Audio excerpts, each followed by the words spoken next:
사도 바울의 신앙의 고백 가운데 자신이 가지고 있는 것은 아무것도 아니고 오직 하나님의 은혜, 하나님의 선물이다라고 하는 그런 믿음의 고백이 에베소서 2장에 담겨져 있습니다.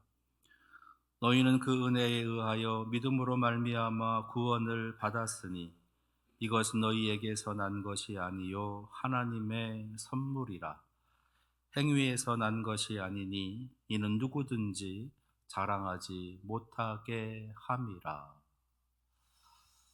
이 땅에 살아가는 모든 인간들, 그들의 공통적인 여러 가지 많은 특징들 가운데 그 인간들이 행하고 있는 모든 일들은 완전하지 못하다라는 것입니다. 그래서 불완전한 인간, 그 인간들이 살아가는 삶 속에 하나님의 구속의 은혜가, 하나님의 구원의 은혜가 임한다라고 하는 것, 그것은 사실상 불가능하다라는 거예요. 그 누구도 하나님 앞에 정결할 수 없다는 것, 그 누구도 하나님 앞에 깨끗할 수 없다는 것, 하나님께서 임하실 만큼, 하나님의 성령이 임하실 만큼 그렇게 온전한 사람이 없다라는 것입니다. 그럼에도 불구하고 하나님의 은혜가, 하나님의 성령이 우리 가운데 임하신다는 것, 그것은 전적인 하나님의 선물이라는 거예요.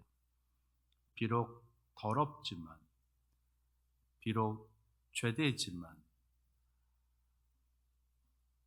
하나님의 은혜, 하나님의 선물 가운데 우리 속에 들어오셔서 내가 거하겠다라고 하시는 일방적인 하나님의 덧입힘, 일방적인 하나님의 사랑이 우리 속에 임하는 것입니다.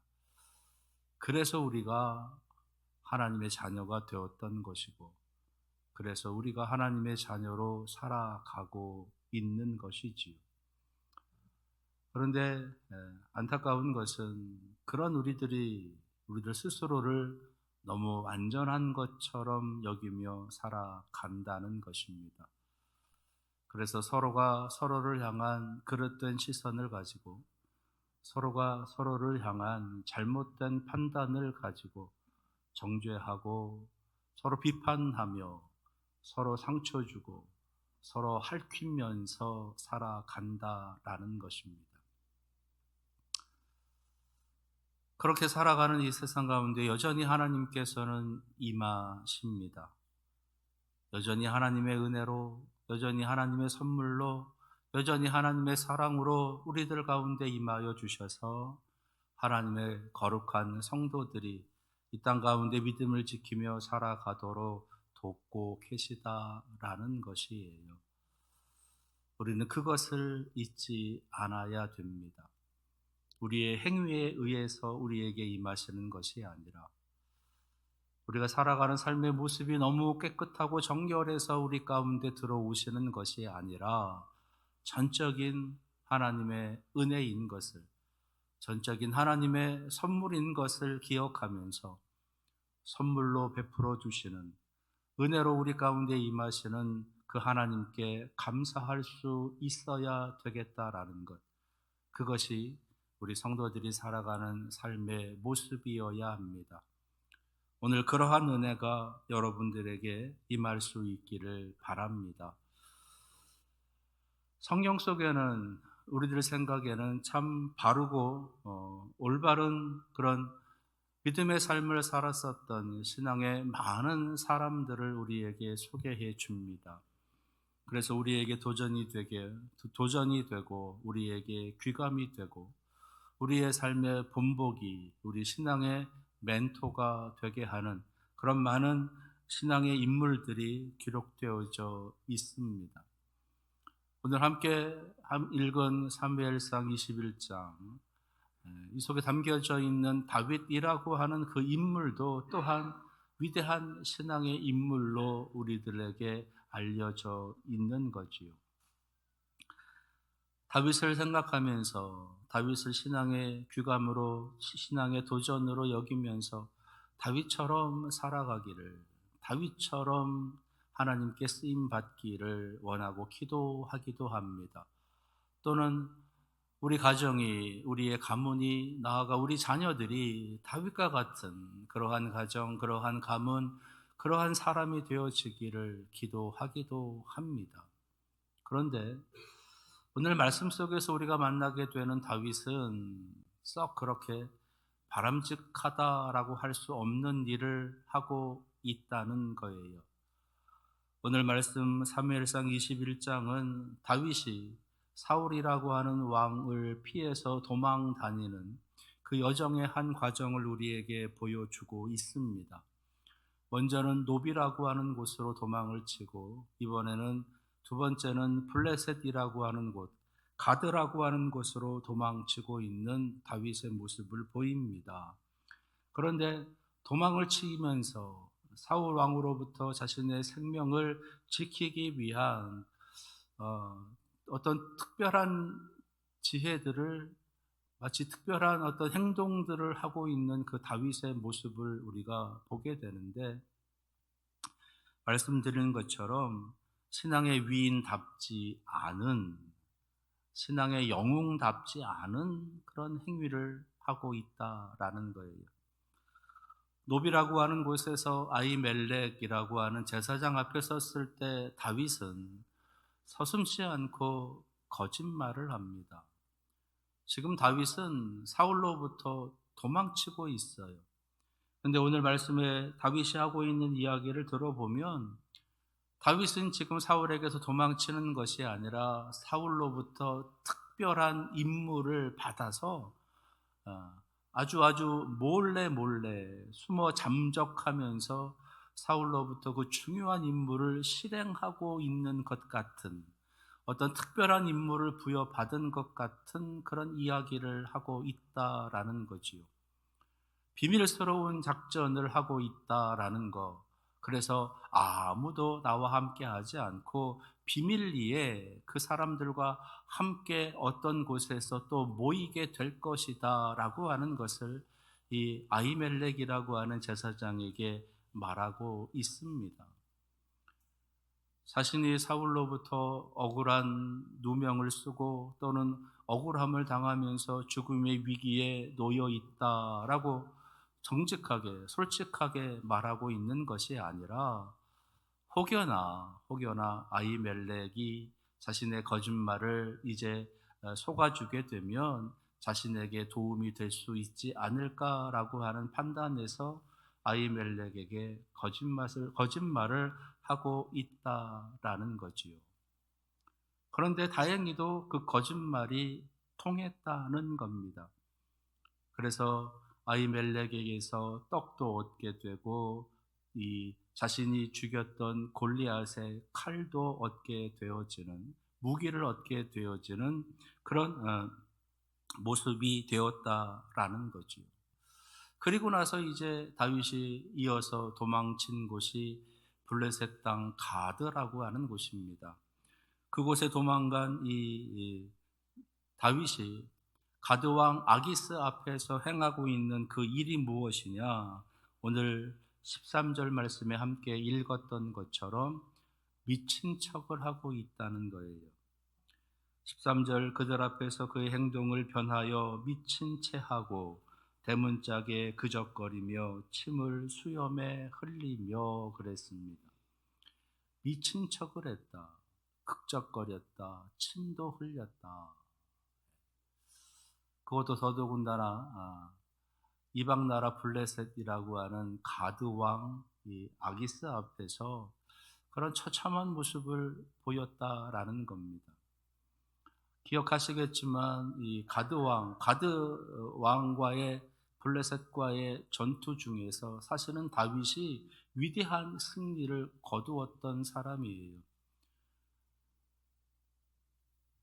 난공불락과 같은 골리앗이라고 하는 그 거대한 장군을 이제 다윗이 하나님의 이름을 선포하면서 나아가서 말도 안 되게 물맷돌이라고 하는 것을 가지고 골리앗을 죽였었습니다.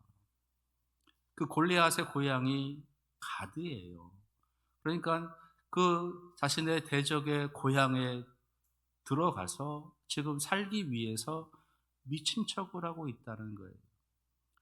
일반적으로 생각을 하게 되면 도무지 허용이 되지 않는 거지요. 아마도 다윗이 왔다라고 하는 소식을 듣기만 해도 득달같이 달려들여서 다윗을 죽였어야 맞는 그러한 내용이다라는 것입니다. 그런데 다윗이 미친 척을 하고 있는 그 모습을 보면서 이 아기스 왕이 오히려 살려두고 있다는 거예요. 쫓아내고 있다는 겁니다. 미친 사람이 없어서 이 다윗까지 데리고 왔느냐라고 그의 신하들을 이제 꾸중하면서 다윗을 쫓아버렸다는 거예요. 다윗은 머리를 쓰다 쓰다 블레셋이라는 가드라고 하는 곳에 가서 자신의 생명을 좀 구명하려고 그곳에 찾아간 거지요. 지금으로 말하면 일종의 망명인 겁니다. 네, 이방 나라에 망명을 가고 있는 거예요.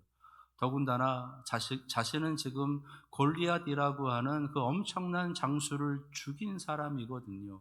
그러니까 골리앗보다 위대한 사람인 거죠.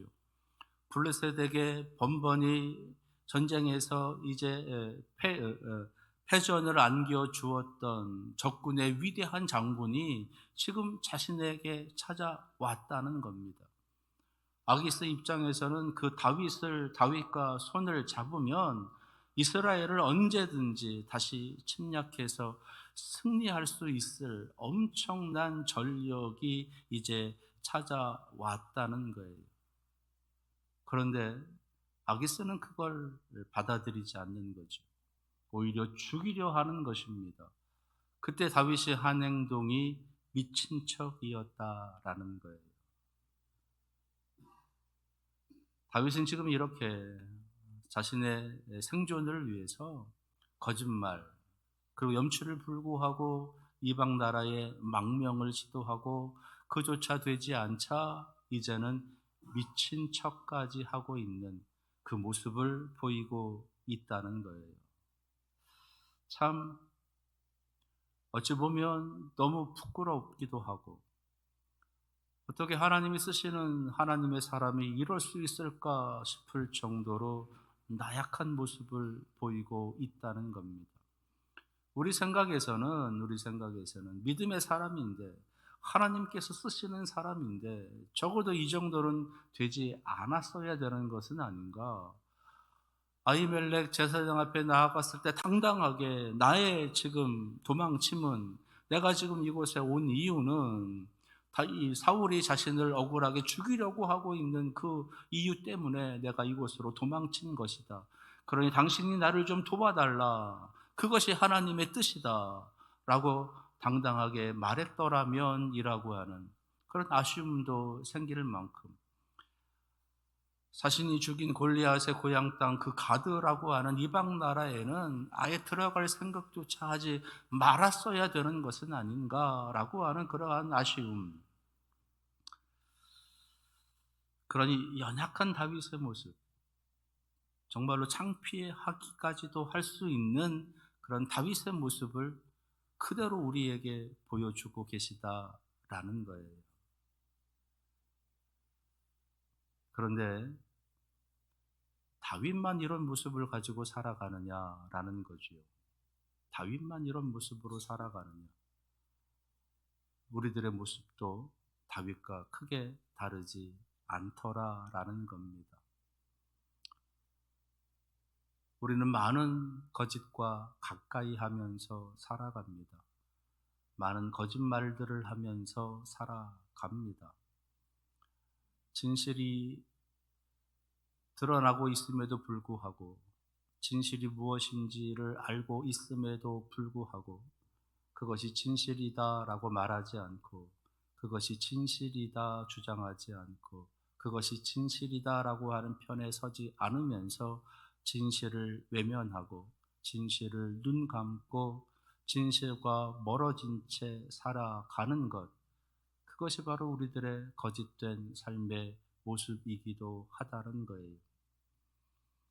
하루에도 수없이 많은 이 땅에 미친 것 같은 일들이 벌어지는 그러한 삶을 우리가 살아갑니다. 어떻게 사람이 저럴 수 있을까? 미치지 않고서야 어떻게 저렇게 할 수 있을까 싶을 정도의 많은 일들이, 끔찍한 일들이, 말도 안 되는 일들이 벌어지고 있는 것이 우리들 세상이다라는 거예요. 그래서 어떤 이들은 이렇게 미친 것처럼 돌아가는 이 세상 속에 살아가려면 우리도 미쳐야 된다. 미친 세상에 살려면 미쳐야 된다. 라고까지도 그렇게 한탄하듯 말하고 있는 것. 그것이 우리가 살고 있는 이 세상 모습이다라는 겁니다. 그러다 보니 미친 것이 아닌 미친 것처럼 하는 것이 허용이 되고 미친 것처럼 하는 것이 쉽게 받아들여지게 되는, 오히려 어떤 사람들은 그러한 미친 짓을 하는 사람들을 지지하기도 하고 그것이 잘된 것이다라고 그릇됨으로 나아가기도 하고.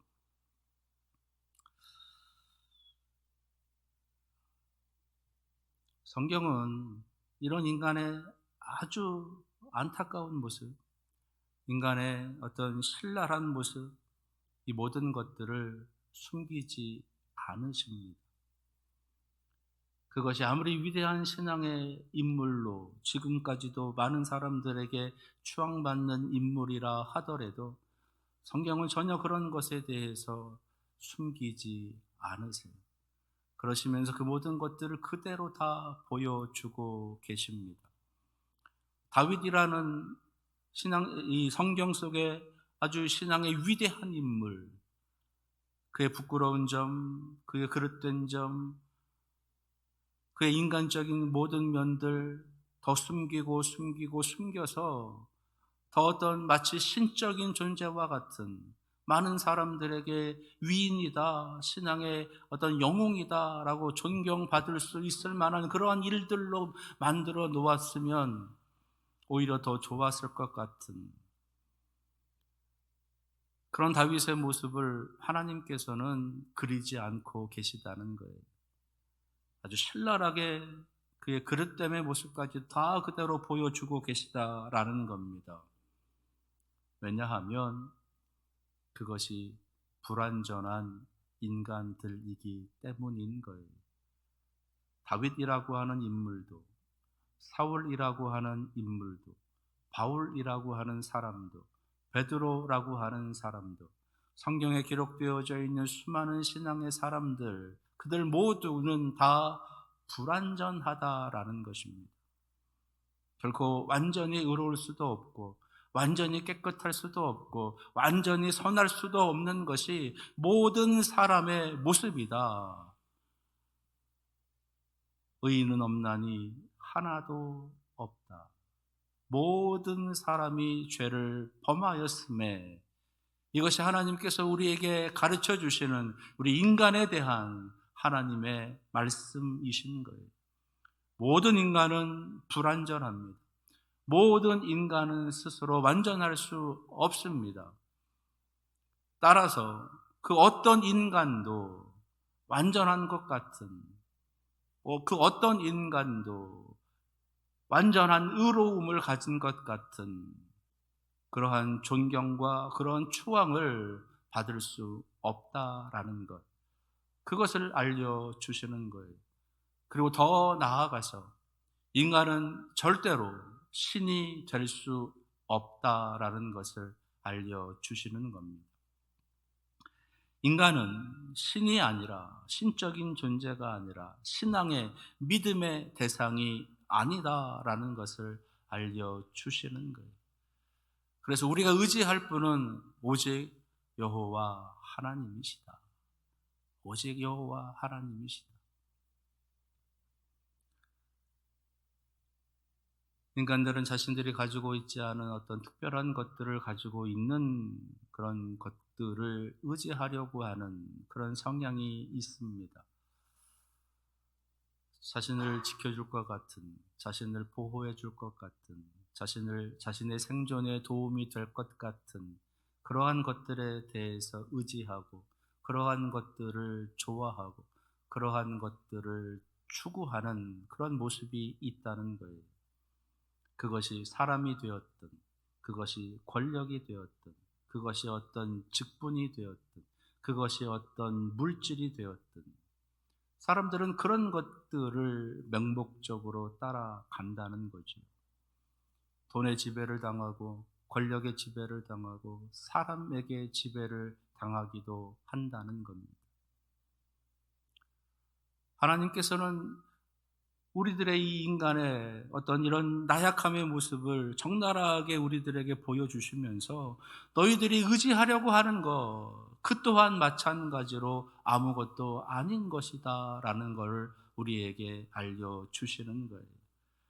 이 세상에 그 어떤 사람도 의롭지 않고 이 세상에 그 어떤 사람도 선하지 않다라고 하는 것을 분명하게 알려주시면서 너희들을 구원할 분은, 너희들을 하나님의 은혜 가운데로 이끌어 갈 분은 오직 예수 그리스도 뿐이시다라고 하는 것을 분명하게 우리에게 알려주시는 겁니다. 사람 때문에 힘들어하고 사람 때문에 괴로워하지요.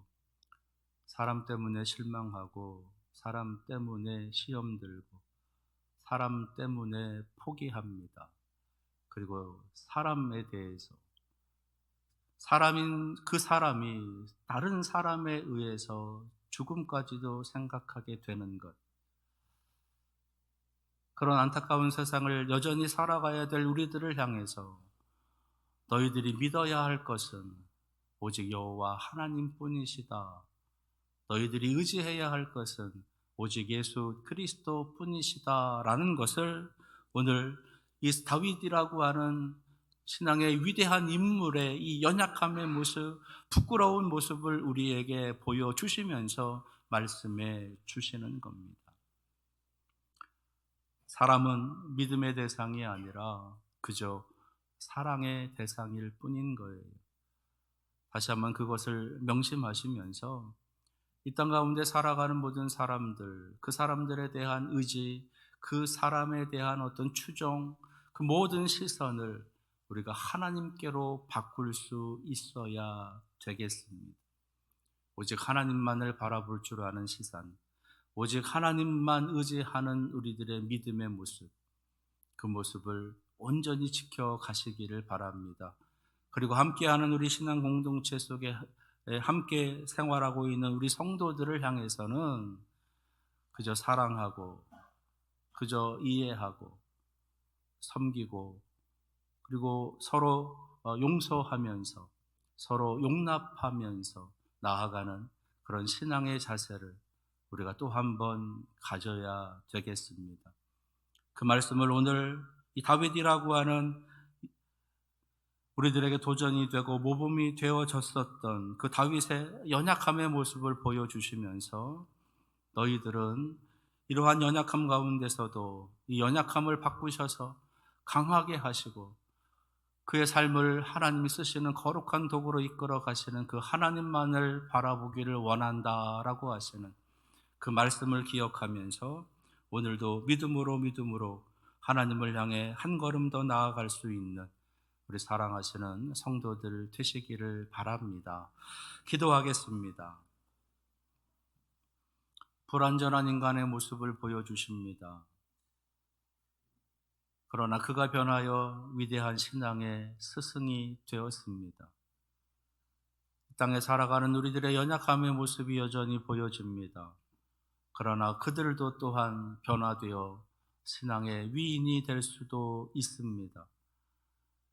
그럴 수 있는 것은 오직 여호와 하나님만을 의지하는 그의 신앙이 있어서인 것을 말씀하십니다. 우리도 그 신앙을 따라가는 믿음의 사람들, 믿음이 강건한 사람들 되게 하여 주옵소서. 예수 그리스도의 이름으로 기도합니다.